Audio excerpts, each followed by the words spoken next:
Good day, I'm Dr. T and welcome to my office. So today I'd like to do a short video on making educational videos. Okay, so with this video, obviously there's a ton on YouTube already, so I'm adding to a C. So I want to hit the high points and kind of as an instructor, what really works well for me. Okay, first things first, don't go buying stuff right off the bat. Odds are you have most of what you need.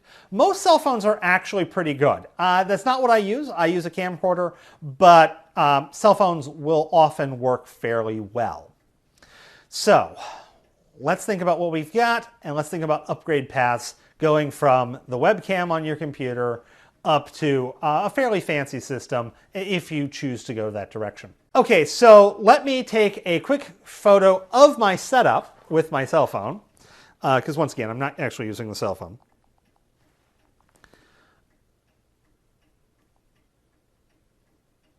Okay, so here's my setup going for the camera. First thing you'll notice, my room's messy and I forgot to close the bathroom door. Oops.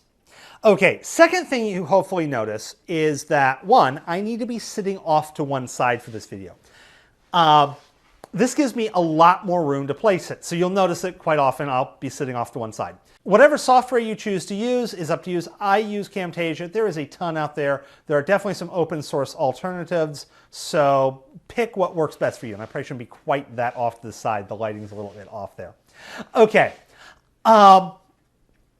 Now, the second thing you will notice, apart from the mess of my house, is that, one, the camera's on a tripod. This helps a lot. Tripods are not expensive, 20, 30 bucks on Amazon. If you are using a cell phone, they do make little clips that go around the cell phone and then screw into the tripod. Once again, not expensive at all. Really makes your life nice.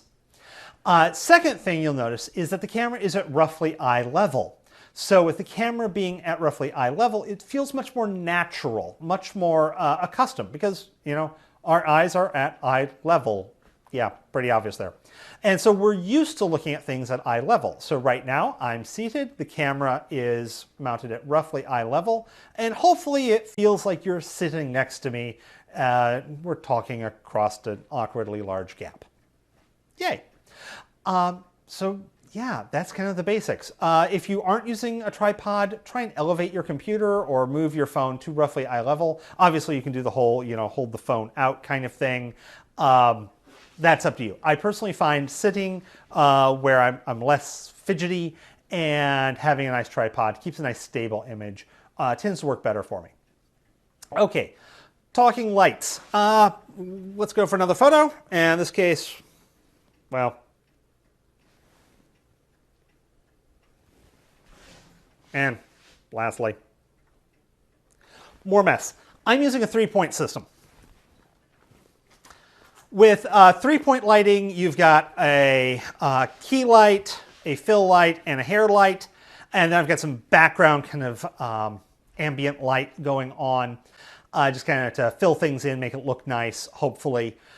This is a moderately advanced setup. These are not that big of a deal. The stands they're on are actually microphone stands, like you would, be singing with. And there's a little adapter that goes from what you would screw a microphone clip into to what you would screw with a tripod. So fairly straightforward little setup there. Once again, you're looking at a modest. Once again, you're looking at kind of a modest cost. Nothing too horribly expensive. That said, once again, that would not be my first upgrade though. Tripod with a cell phone, that's my first upgrade. That way, you're looking at fairly decent. The really fancy camera, that's the last upgrade. The second upgrade you want to do before you get the fancy lights, because let's just be honest, you can probably do pretty good lighting with the lighting in your place. If you're at your desk, at your office, if you've got those overhead lights that are just like, they're everywhere, those work actually really good. Some of my earliest videos were done at my desk right before the pandemic hit, or right as the pandemic was hitting. And yeah, they look, okay, the camera work is horrible. Don't get me wrong, they don't look good, but the lighting isn't that bad. And that was just lights that was already in my office. Most of the struggle I had was actually with whiteboards and glare. Pro tip, if you get the opportunity to get the glass dry erase boards, Don't. They're a mirror image. They're horrible. Okay, that was an aside. Second upgrade, audio. So I'm basing a lot of mine off of the work of Tom Scott and Matt Gray of Matt and Tom, British YouTubers. If you haven't checked them out, Tom Scott's got an amazing series. He is a top tier educational YouTuber. There's a reason. He's good. Okay, so their kind of general recommendation was audio is more important than visual. So the first upgrade that's going to cost you any meaningful amount of money, the tripod, once again, $30 or less. You should be able to get the Amazon Basics one pretty cheap. And then once again, a couple of dollars for the clip if you're using a cell phone. But what you want to do is get an audio recorder. Your camera, especially if it's not your cell phone may actually have a halfway decent microphone in it. But your camera probably will have a pretty lousy microphone. So what you want to do is get maybe a nice lapel mic and then some form of audio recorder, something that's going to have a much better audio setup. So it has a much cleaner sound to it. I had tried for quite a while to use a fairly expensive Rode condenser mic plugged into the camera. The microphone's great. The fact that the camera's internal audio software is absolutely lousy just completely negated the point of having a really good microphone. I spent $200 on a microphone. It was not $200 well spent. Now, this guy is a little bit pricey, so I will caveat that. This is a Zoom recorder. There's a couple of different brands. Not recommending any particular brand, etc. Now, of course, you might be saying, but wait, if the audio is being recorded separately, how do I link them up? Okay, so you've seen the movies where they got the, the thing that go, chunk. That's there for a reason.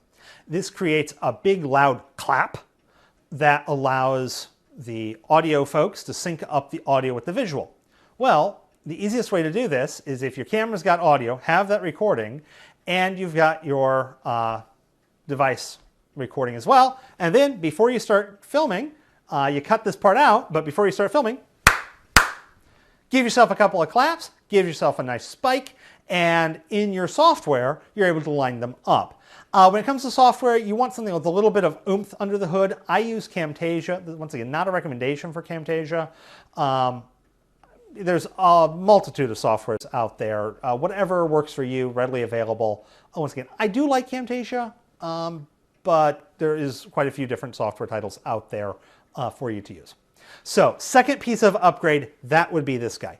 Next piece of upgrade is probably going into the lighting setup. Getting some a little bit more interesting lights.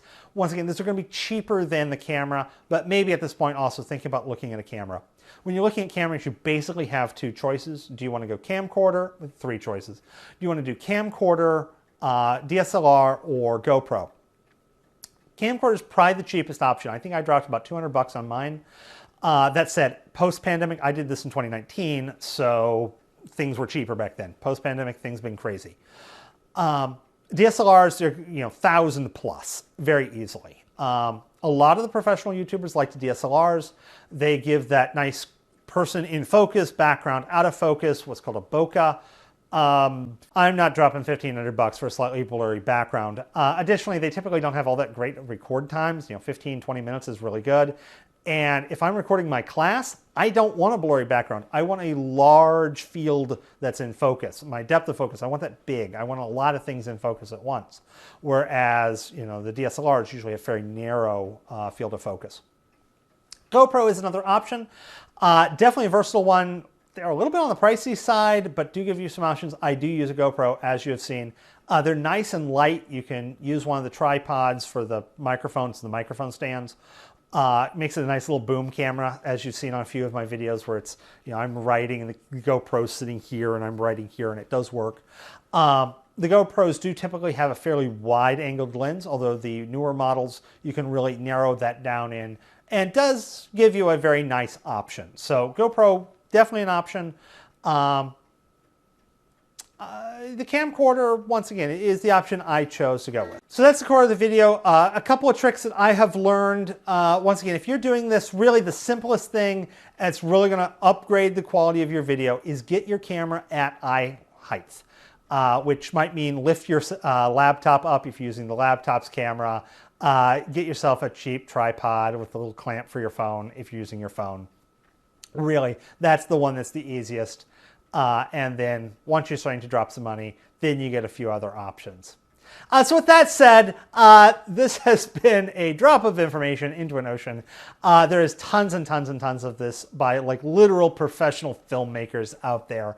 This is just me as an educator giving my 2 cents. So have a wonderful day and happy filming. The camcorder, once again, is the option I chose to go with.